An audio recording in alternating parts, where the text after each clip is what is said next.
अल्हम्दुलिल्लाह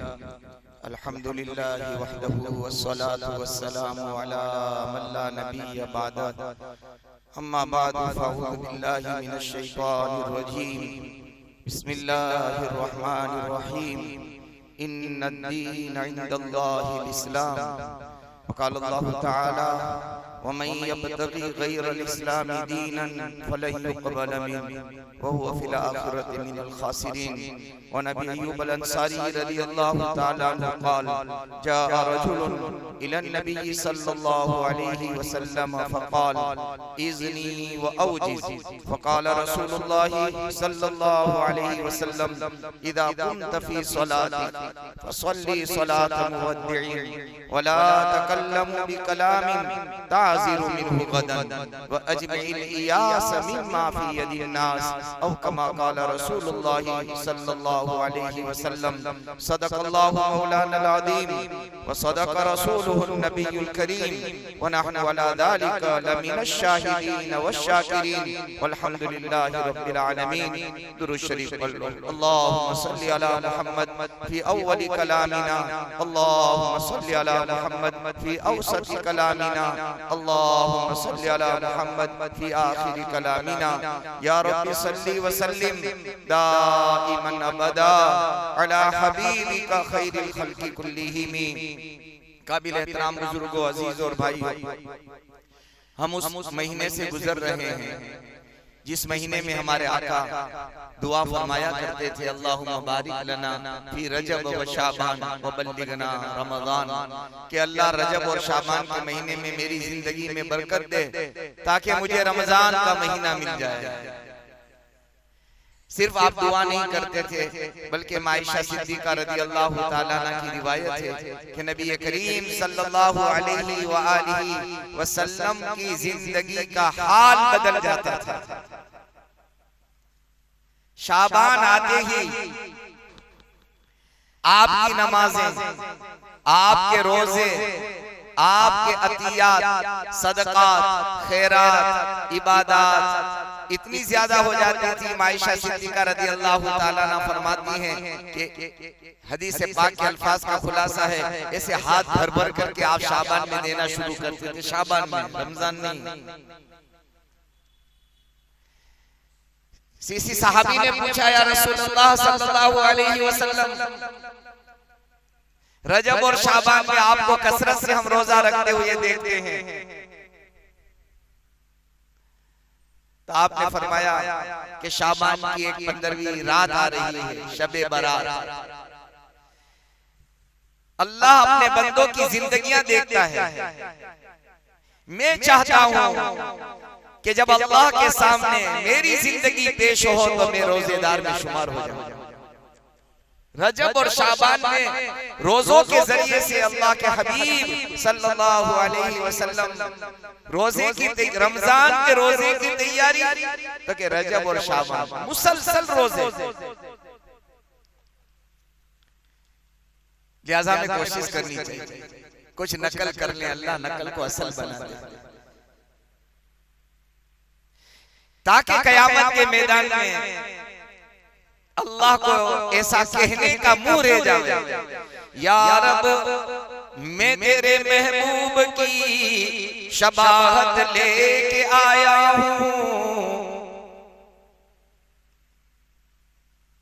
इम्तिहान का पर्चा होता है तो हर तालिब इल्म कोशिश करता है कि अच्छे से अच्छा लिखे, फिर भी कुछ कमी रह जाती है। एग्जाम चेक करने वाले को एहसास हो जाता है, पता चल जाता है कि इस तालिब इल्म ने, स्टूडेंट ने मेहनत की है, पर्चे से अंदाजा हो जाता है। अल्लाह तो आलिमुल गैब है, मेरे और आपके सीनों के राज और भेद वो जानता है। जब हम अपने नबी के नक्शे कदम पर चलने की कोशिश करेंगे, अगर खरे न उतर आए, पूरे न उतर आए, वो आलिमुल गैब व शहादत ज़ात जानती है। इसने बहुत मेहनत की, बहुत कोशिश की,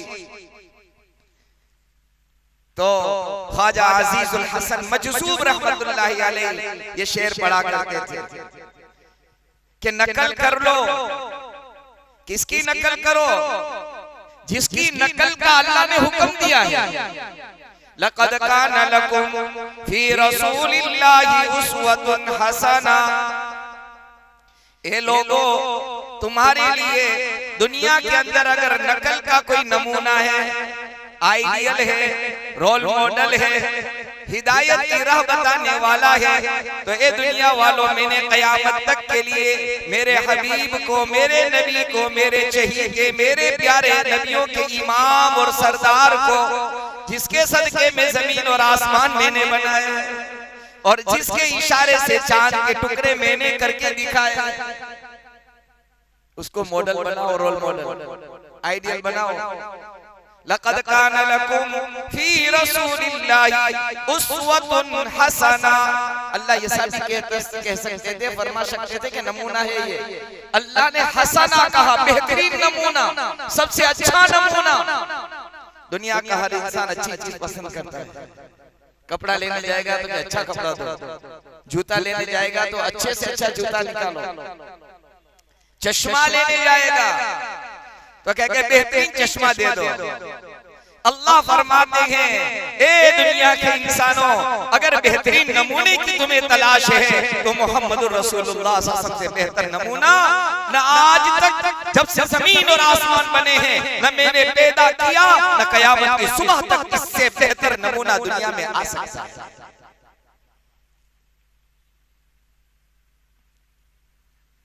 मेरे बुजुर्गों और मेरे भाई, हम नमूना बने, रोजे में नमूना बने, नमाज में नमूना बने। तो क्या फरमाया ख्वाजा अजीजुल हसन मजज़ूब रहमतुल्लाह अलैह, या रब मैं तेरे महबूब की शबाहत लेके आया हूँ। शबाहत कहते हैं नकल को, इस जैसा ऐसा तो हो ही नहीं सकता। मेरे महबूब की नमाज जैसी नमाज, जिस नबी के नमाज में पैरों पर वरम आ जाता हो, पैर सूज जाते हो। या रब मैं तेरे महबूब की शबाहत लेके आया हूँ, हकीकत इसको तू कर दे। बंदा अपने रब से कहता है, इसको ऐसा कर दे तू, मैं तो नकल करके आया हूँ, उस पर असल की तू राइट लगा दे। हकीकत इसको तू कर दे, मैं शबाहत लेके आया हूँ।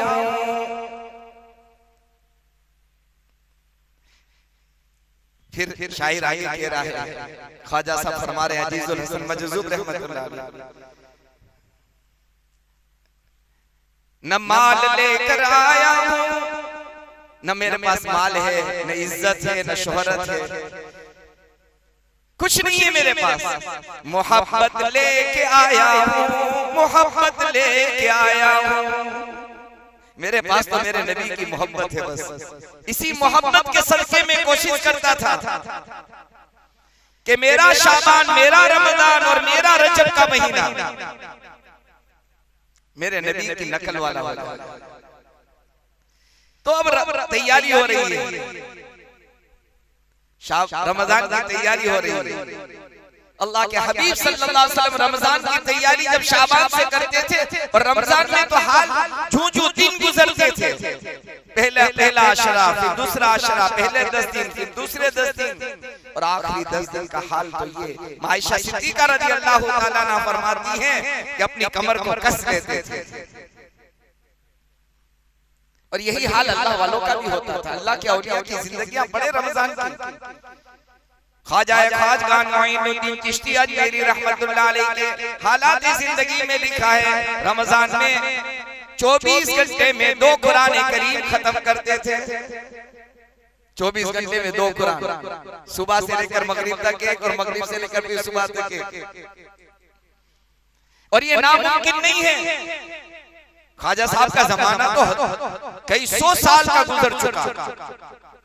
करीब जमाने के अंदर शेखुल मशाइख हजरत मौलाना शेख ज़करिया साहब मुहाजिर मदनी नव्वरल्लाहु मरकदहु के आखिरी खलीफा, शायद 1.5 साल 3 साल पहले इंतकाल हुआ। मस्जिद मदीना मुनव्वरा में रहते थे। रोज़े रसूल के पास से जो रास्ता बाबुल निसा के करीब का जो है, जहाँ अंदर जाने का रास्ता है, वहीं दरवाजे से करीब वहाँ बैठे रहते थे। सुबह जाओ तो कुरान की तिलावत, दोपहर में जाओ कुरान पढ़ते हुए, शाम में जाओ कुरान पढ़ते हुए, हर वक्त उनके सामने कुरान खुला रहता है। शायद 1-2 दिन में कुरान का खत्म होता था उनके यहाँ। कुरान का दौर, आम दिनों की बात कर रहा हूँ। जिसको जिसका चस्का लग जाता है ना, चस्का, तो फिर वो चीज छूटती नहीं है। इसका सीधा साधा नमूना दुनिया के अंदर मोबाइल नहीं छूटेगा। इनके हाथ से कुरान नहीं छूटता था, हमारे हाथ से मोबाइल नहीं छूटता। फर्क इतना है। और अल्लाह ने इतना आसान कर दिया मेरे बुजुर्ग और मेरे भाई, इतना आसान कर दिया कि अब मोबाइल की दुनिया में कुरान आ गया, सुबह शाम की दुआएं आ गई, चहल दुरूद पाक मोबाइल में आ गया। कितना आसान अल्लाह ने कर दिया। इतनी आसानी के बाद हम फायदा न उठाए।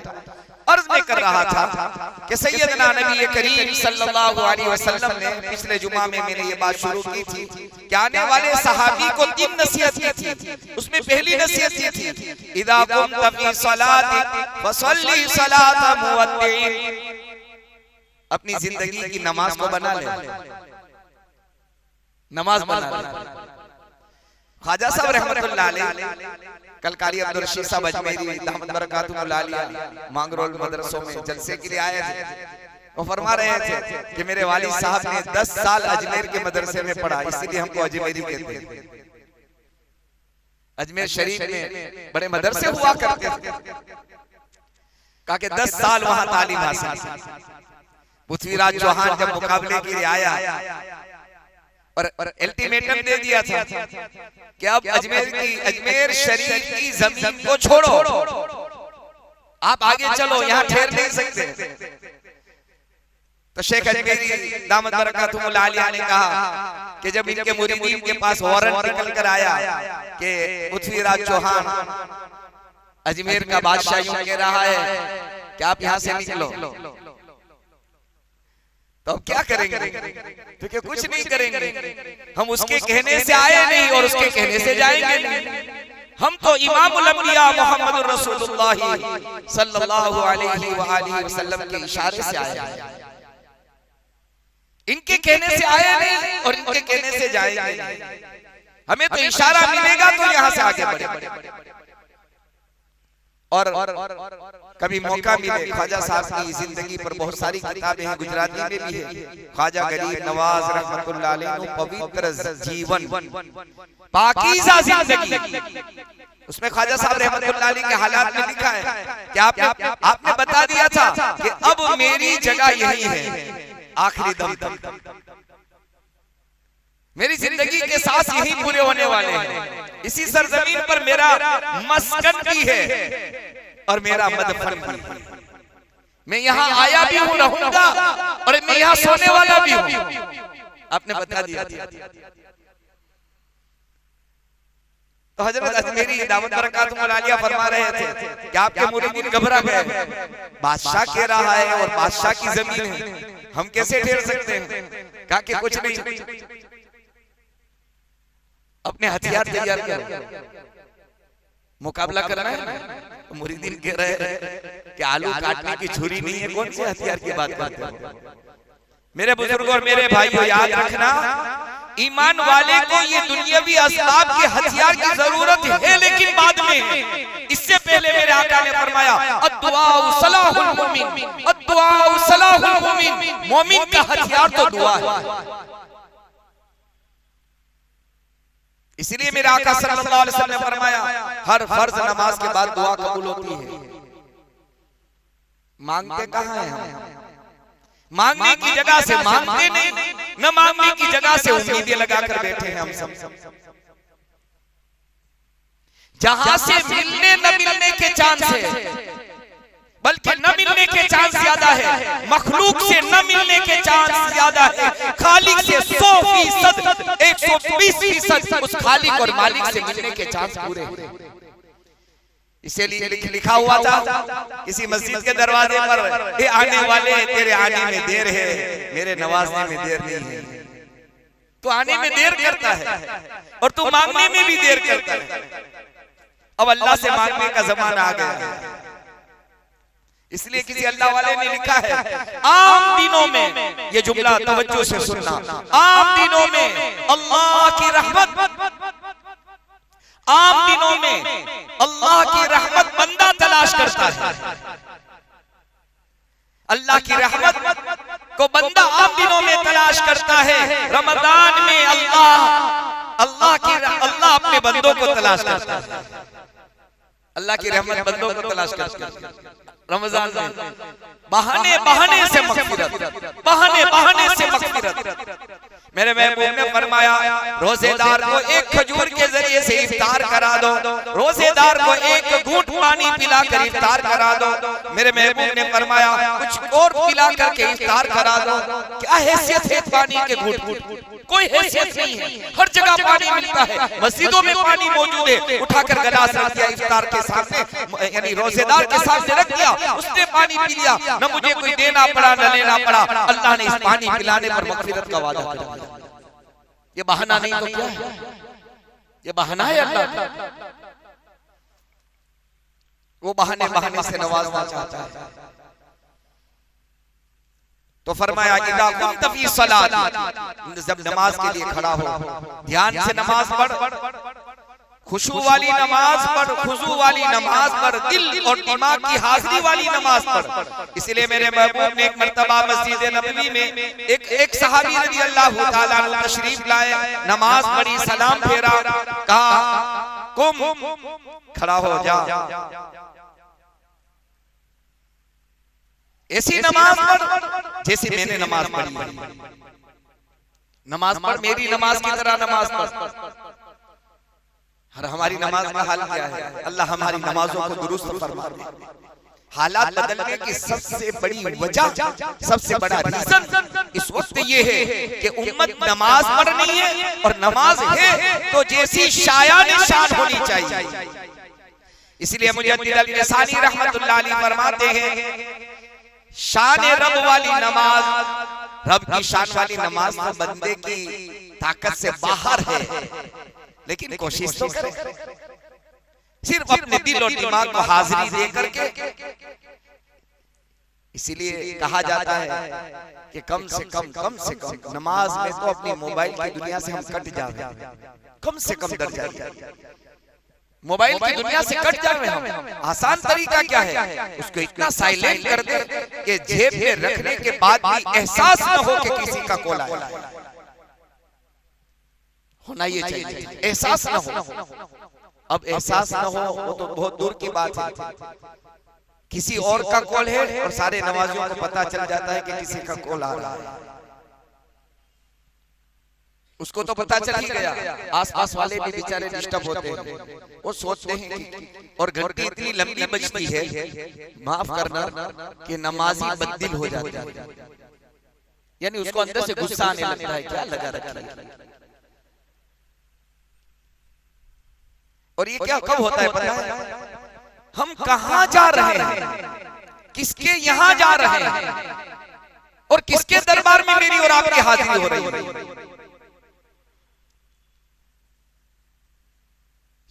सल्लू कमा रअयतुमूनी उसल्ली, आपने ये फरमाया सल्लल्लाहु अलैहि वसल्लम। नमाज पढ़ो, मुझको देख रहे हो, मेरी नमाज को देख रहे हो, मेरा रुकू, मेरा सजदा। मेरे हबीब के सजदे का हाल कभी 7 मरतबा, कभी 5 मरतबा, कभी 9 मरतबा, कभी 11 मरतबा, सुबहान रब्बियल आला। हम में से कोई ऐसा हो सकता है? होंगे अल्लाह के लाल चंद लोग होंगे जिसमें जिंदगी में 7 मरतबा, 9 मरतबा, 11 मरतबा यूं कहा हो और ये सोच कर पढ़ा हो कि मेरे नबी सजदे से सर नहीं उठाते थे, मैं पढ़ता रहूंगा सुबहान रब्बियल आला, सुबहान रब्बियल आला, सुबहान रब्बियल आला। हमारा 3 मर्तबा भी इतना जल्दी से वो हो जाता है। लेकिन एक बात ध्यान में रहे, ये हमारी नवाफिल और अपनी नमाज के अंदर इनफिरादी नमाज, हाँ इनफिरादी नमाज, उसके अंदर जो अलग अलग हम पढ़ते हैं, सुन्नतें हैं, नवाफिल हैं, वाजिब हैं, उसके अंदर इतने कोशिश करें हम 3 से लेकर 5 पर आए, 5 मर्तबा पर आए, फिर 7 मर्तबा पर आहिस्ता आहिस्ता आए, और मौका हो तो 9 मर्तबा सुभान रब्बियल आला, सुभान रब्बियल आला, सुभान रब्बियल आला। बार पहली नसीहत ये की, दूसरी नसीहत ये की, इदा कुंत फी सलातिका फसल्ली सलातन मुअद्दिन वला तकल्लमु बिकलामिन ताज़िरु मिनहु गदन। अपनी जुबान से कोई ऐसी बात न निकाल कि निकलने के बाद और निकालने के बाद तुझे माजरत करनी पड़े, माफी मांगनी पड़े, आई एम सॉरी कहना पड़े कि मुझे माफ कर देना, ऐसी बात ना निकाल। ये भी रमजान से ताल्लुक रखता है कि रमजान में हज़रत शेख ने लिखा है कि रमजान के अंदर रोजेदार को चाहिए कि किसी से झगड़ा न करे, और आमतौर पर झगड़े की इब्तिदा जुबान से होती है, कुछ बोला और बात बिगड़ गई आमतौर पर। इसीलिए तो फरमाया कि मुसलमान वो है कि जो जिसके हाथ और जुबान से किसी मुसलमान को तकलीफ न पहुंचे। अल मुस्लिमु मन सलिम अल मुस्लिमून मिन लिसानिही व यदिही, मिन लिसान पहले जुबान का जिक्र है हदीस पाक, या पहले ये इस्तेमाल होती है जहां जुबान ने बोला और हाथ ने काम करना शुरू किया। बहुत सारे तो ऐसे होते हैं कि किसी ने बोला और इसका कोई जवाब ही नहीं, हाथ से ही इसकी मरम्मत शुरू हो जाती है। मिन लिसानिही व यदिही, तो अल्लाह के हबीब आने वाले उस सहाबी को नसीहत करते हुए फरमाते हैं, नमाज की नसीहत की, और दूसरी नसीहत ये की वला तकल्लमु बिकलामिन ताज़िरु मिनहु गदन। कोई बात जुबान से ऐसी ना निकाल कि निकालने के बाद माफी मांगनी पड़े। उलमा ने इसका नुक्ता लिखा है कि अपने अक़वाल की इस्लाह कर लो, यानी अपने जुबान के बोल को सुधार लो। जुबान का बोल सुधर जाएगा तो जिंदगी का बड़ा हिस्सा सुधर जाएगा। ये है ना, छोटी है इतनी सी जुबान, बहुत छोटी है, लेकिन झूठ इससे, झूठी कस्में इससे, झूठे वादे इससे, ये छोटी। उलमा ने तकरीबन 12-15 गुनाह लिखे हैं ज़बान पे, जो सिर्फ ज़बान से होते हैं। गीबत तो के जुबान से, किसी की इज्जत को पामाल करना तो के जुबान से।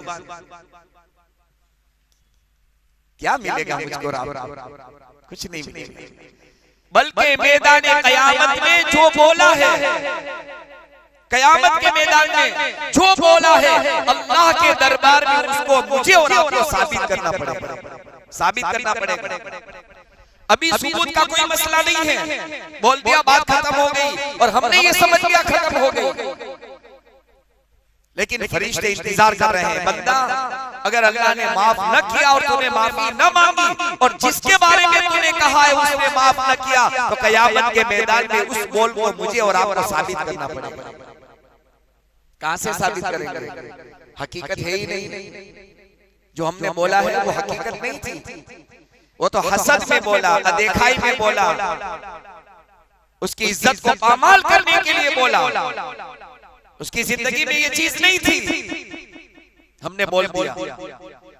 अल्लाह कहेंगे बंदे साबित कर जो तूने बोला था, कहां से लाए? से फरमाया वला तकल्लमु बिकलामिन ताज़िरु मिनहु गदन। आइंदा चलकर मुस्तकबिल में माफी मांगनी पड़े, ऐसा बोलना। इसीलिए रमजान मुबारक का महीना जो आ रहा है उसकी अमली मश्क ये है कि शाबान के महीने से हम और आप मिलकर अपनी जुबान पर कंट्रोल करें। यही तो बात थी कि रमजान में हमारे बुजुर्ग, हमारे अकाबिर मशाइख की जिंदगियां में ये बता रही है, रमजान में रमजानुल मुबारक में बातचीत तो अपनी जगह है, गपशप का मसला ही नहीं था। काम की जो बात होती थी, काम की, उसका भी वक्त ये होता था कि मगरिब के बाद रोजा खोलने, और रोजा खोलने का जो मसला वहाँ होता था वो लंबा चौड़ा नहीं होता था। ये बहुत मुख्तसर हल्का फुल्का, एक आध भजिया खा लिया या थोड़ा सा कुछ और यानी फ्रूट का हिस्सा खा लिया, इतनी सी चाय का कप, फिंजान बोलते हैं उसको, छोटा सा चाय का कप, 2-5 घूंट जिसमें चाय होती थी। ये ऑर्डर होता था कि चाय पीने के दरमियान का जो टाइम है उसके अंदर जो जरूरी बात है वो कर लो, उसके बाद टाइम नहीं देंगे। आप सोचो, अभी करीब जमाने के अंदर कंथारिया दारुल के नायब मुफ्ती बहुत बड़े अल्लाह के वली गुजरे हैं, हजरत मौलाना अली कावी रहमतुल्लाह अलैह, जिनके बारे में मौलाना इब्राहिम साहब देवला और हमारे निजामुद्दीन के अकाबिर मशाइख कहते थे कि अगर सहाबा वाली नमाज का नमूना देखना हो, सहाबा वाली नमाज का नमूना देखना हो तो कंथारिया जाकर अली कावी की नमाज देखो, कैसी नमाज होगी। और हकीकत में नमाज ऐसे फर्ज नमाज मस्जिद में पढ़कर फौरन अपने कमरे में चले जाते थे, 2 तलबा को खड़ा करते थे कि बेटे आप दोनों तहज्जुद तक मुझे कुरान सुनाओ। और आम दिनों के अंदर उनकी नमाज का हाल ये होता था कि कंथारिया की मस्जिद के अंदर, मदरसे की मस्जिद में नमाज पढ़ते थे बिला मुबालगा। मस्जिद से लेकर के वहां जो 4 रास्ते आते हैं वहां तक उसके रोने की आवाज पहुंचती थी। जैसे मेरे महबूब मोहम्मद रसूलुल्लाह सल्लल्लाहु अलैहि वसल्लम के रोने की आवाज हदीस पाक के अंदर आता है, जैसे हंडिया पकती है, खाना पकता है, उबलता है, आवाज आती है, अंदर से आवाज आती है। साहिब कश्फ नमाज़ें ऐसी होती है। तो हमारे बुजुर्गों की नमाज़ें और हमारे बुजुर्गों के रमजान, वला तकल्लमू बिकलामिन तादिरु मिनहु गदन, तो रमजान की मशक और प्रैक्टिस अभी से करनी चाहिए ताकि रमजान में हमारी जुबान पर अल्लाह कंट्रोल अता फरमा दे। तो फरमाया अगर कोई किसी से झगड़े नहीं रोजेदार, और अगर रोजेदार से सामने से कोई झगड़ने के लिए आए तो फरमाया कि उसको यूं कह दे मेरा रोजा है, मैं रोजे से हूं। रोजा ये शर्त रखता है कि किसी से झगड़ा न जाए। और तीसरा फरमाया